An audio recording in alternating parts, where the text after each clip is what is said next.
श्री स्वामी समर्थ सगळ्यांना. तुमचं सगळ्यांचं माझ्या छोट्याशा ब्लॉगमध्ये स्वागत आहे. इथं रविवारचा दिवस आहे. मी सकाळी सकाळी देवपूजा करते बघा. रविवारी मी सगळे देव उजळून घेत असते. एकदम स्वच्छ लिक्विड आहे आपल्या केंद्रात भेटतं जेल, त्या जेलनं किंवा पितांबरीने सगळे देव असे घासून घेत असते. देवांची भांडी घंटी वगैरे सगळं बघा. मला रविवारी वगैरे असं सगळे नुसते रोज देव धुवायला अजिबात आवडत नाही. असं ज्या दिवशी सगळे घासून स्वच्छ वगैरे देव धुईन ना, त्या दिवशी मला बरं वाटतं. गुरुवार रविवारी त्या दिवशी मला देवपूजा केल्यासारखी वाटते बघा. इथं किती छान रांगोळी काढली मी. एकदम प्रसन्न वातावरण झालेलं आहे. पंचारती लावून तुपाची आरती करून घेतलेली आहे. सगळे देव एकदम छान उजळून फोटो वगैरे सगळे बाहेर काढून अष्टगंध हळद कुंकू सगळं वाहून घेतलेलं आहे सकाळी सकाळी. तर पोरं उशिरा उठले होते त्याच्यामुळे त्यांच्या आंघोळ्या चालू आहेत. रात्रीचं जे काय होतं स्वयंपाक भाजी आमटी वगैरे सगळे इथं गरम करायला ठेवलं आहे. चहा ठेवला आहे. सकाळी एकदा झाला होता, आता परत चहा ठेवला आहे देवपूजा वगैरे करून. तांदूळ काढले तिथं भात घालण्यासाठी. आता फक्त चपात्या आणि भातच करायचा आहे मला. रात्रीच्या भाज्या होत्या दोन्ही. तेव्हा इथं बाहेर आले परत मी. इथं कर्दळी लावलेली होती. भरपूर कर्दळी, खूप छान हिरवीगार मोठी मोठी कमरे एवढी कर्दळी आली होती. आणि पावसाळ्यात तर छान फुटते ती. आता पावसाळा झाल्यानंतर भरपूर आली होती. पण हे कुत्रा असं आहे ना, एवढं पळतं आहे त्याच्यातनं, एवढं पळते सगळ्या कर्दळ्या मोडून टाकल्या. मोडतं पण आणि पायानं असं उकरून उकरून उकरून माती त्याचे सगळे मुळासहित असे गड्डे सगळे त्यानं काढून फेकले होते. खोदून खोदून खड्डा काढून, आम्हाला माहीत नाही त्या आतमध्ये आम्ही आणि खोदून खोदून हे बघा मी पिल्ले काढून मग इथे छोटे छोटे त्याचे लावले होते. उकरून सगळं असं काढून टाकतं बाजूला गड्डे. इथं ह्याच्यात मी लावलं आहे खवचं पान. एका ताईंच्या घरी खवचं पान होतं, मग त्याचा वेल आणला होता जाऊन सकाळी. हे बघा 2-3 ठिकाणी हा राखतोय का नाही म्हणून चोरून चोरून लपवून असं त्याला दिसू नये असं ठिकाणी लावलेत. बघू आता स्वामींच्या कृपेने यायला पाहिजेत. मला सारखे पूजेला खाऊची पानं लागतात. तेव्हा इथं पण कर्देचा हा कशाचा वेल आहे काय माहीत नाही. हा एक वेल आला आहे इथं, तो पण मी कशाचा बघण्यासाठी ठेवला आहे. आणि कर्दळीची पण रोपं आणून इथं लावली छोटी छोटी. आणि हे बघा इथं पण खवचा पान लावलेला आहे. आता त्याला काटे काहीतरी लावावे लागतील, काहीतरी असं झाकून ठेवायला पाहिजे आडूसा, नाहीतर ते माती आणि त्याला पाणी दिलेलं असताना थंडगार ह्याला जाऊन उकरून उकरून सगळं ते उपडून टाकतं. एवढं कर्दळी तर एवढी नास केली, एवढी छान येत होती मला पूजेला सारखी लागायची.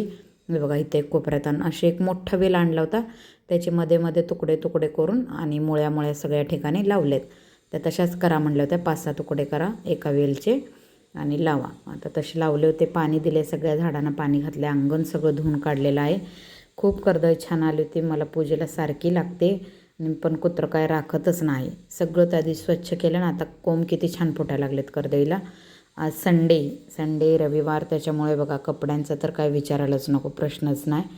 एवढे कपडे भिजायला घातलेत. शाळेची रोज वापरायची, क्लासची पॅन्ट टी शर्ट सगळ्यांचेच गच्च टप भरले आहे. एवढी भांडी आत्ता मी घासलेत. बोर चालू करून पाणी भरून घेऊन सगळं धुवून काढून. त्याच्यामुळे तो उन्हाला कपडे खालीच टाकलेले आहेत. ते बघा फरशी सगळी स्वच्छ धुवून घेतलेले. 2 जाळ्या भांडी झाली घासून. सगळे बघा पुसायचे कपडे तर एवढे मोठे असतात रोज, ते पिळून टाकली होती भांडी घासून. उद्या रविवार आहे त्याच्यामुळे बेल तोडून ठेवला आहे. सोमवार आहे त्याच्यामुळे, आज रविवार आहे त्याच्यामुळे उद्या बेल लागतो. सोमवारी म्हणून तोडून ठेवलं होतं 1-2 फांद्या. सोमवारी तोडत नाहीत बेल म्हणून. सगळं कसं धुवून काढलं होतं स्वच्छ. घरात इथं पुन्हा संध्याकाळी मी डायरेक्ट सगळं कपडे भांडी सगळं घर वगैरे पुसून आवरून संध्याकाळीच मी तुम्हाला भेटते डायरेक्ट 5:30 वाजता. हे बघा 5-5:30 वाजलेत. तर मी इथं लवकरच स्वयंपाकाला सुरुवात करणार होते आज. कपडे भांडी सगळं अंगण वगैरे आवरून झाल्यानंतर मी घरी नव्हता. मिक्सर फ्रीज सगळी फळीवरची भांडी मला आठवड्यातून एकदा पुसून अशी लावल्याशिवाय जमतच नाहीत. सगळं घाणच वाटतं. त्याच्यामुळे मी इथं सगळं वरनं खालीपर्यंत कप हे सगळे कप्पे स्टाईल समोरच्या सगळ्या ओल्या कपड्यांना वरून खालीपर्यंत पुसून काढून मगच भांडी सगळी 2 जाळे घासून आणलेली ती सगळी स्वच्छ करून लावली होती. मी आज लवकर स्वयंपाकाला लागणार ते 5-5:30 वाजताच. का तर मला आत्याला बरं वाटत नव्हतं खाली घरी. आत्याला डबा करून द्यायचं होतं, जेवण करायचं होतं. मग काही गोष्टी अशा नाही दाखवलेल्या किंवा नाही सांगितलेल्या बऱ्या वाटतात मला, म्हणून मी तो व्हिडिओ काय दाखवला नाही. मी पटपट हे बघा हे आवरून घेतलं. हा मी राडा काढला होता आणि तेवढ्यात मला कळलं 4 वाजता की आत्याला बरं वाटत नाही. मी पट हे डबे पुसून फरशा वगैरे सगळं हे कप्पे पुसून काढले. सगळी भांडी लावली. राहिलेली 4 भांडी बघा परत सगळे होती नव्हती ती परत घरात आल्या बाथरूममध्ये घासली. मी सगळं असं आवरून घेतलं होतं. आजची सकाळची देवपूजा खूपच छान झाली होती. मला सारखं असं देवाऱ्याकडं जावं वाटत होतं राहून मी परत कॅमेरा घेऊन म्हणून तिकडं गेले. अशी प्रसन्न देवपूजा झाली ना, दिवसभर खूप एनर्जी येते आणि खूप छान वाटतं. माझी आज भरपूर कामं झाली होती. बाहेर सगळं असं पुन्हा एवढी कपडे मी धुवून टाकली होती. हे सगळं धान्य वगैरे तिकडं ठेवलं.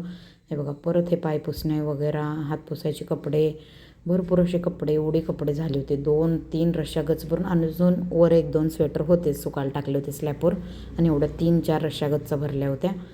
सगळं धुवून काढून मी स्वयंपाकाला लागणार होते. पटकन स्वयंपाक करून मी खाली जाऊन घरी जेवण देऊन त्यांना जेवायला वाढून भांडी वगैरे घासून 10-10:30 वाजले मला रात्री परत यायला. एवढं सगळं आज दिवस कसा गेला, कुठे गेला काहीच कळलं नाही. बघा, हे कसं वर जाऊन बसले. मी कॅमेरा घेऊन फिरायला लागले गोल गोल, तर मला तिथून बघायला लागलं होतं. संध्याकाळ 5:30-6 वाजता वातावरण असं काय झालं होतं बघा, आभाळात सगळं.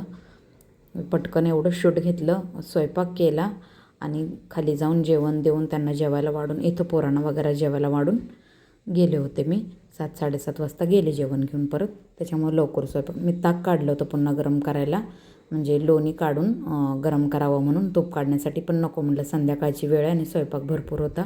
परत फ्रीजला ठेवून टाकलं मी, बघितलं. आणि इथं बघा, मेहंदीचा एक कोन उरला होता, आल्यावर मला मगाशी घर स्वच्छ करताना दिसला, ते हाताला लावून घेतले, पण त्याला काय कलर आला नाही. असंच टाईमपास म्हणून रात्रीचे 10-10:30 वाजले ते खालून आल्यावर लावलं होतं, आणि तुम्हाला दाखवते व्हिडिओत, पण कलर आला नाही. श्री स्वामी समर्थ. बाय सगळ्यांना.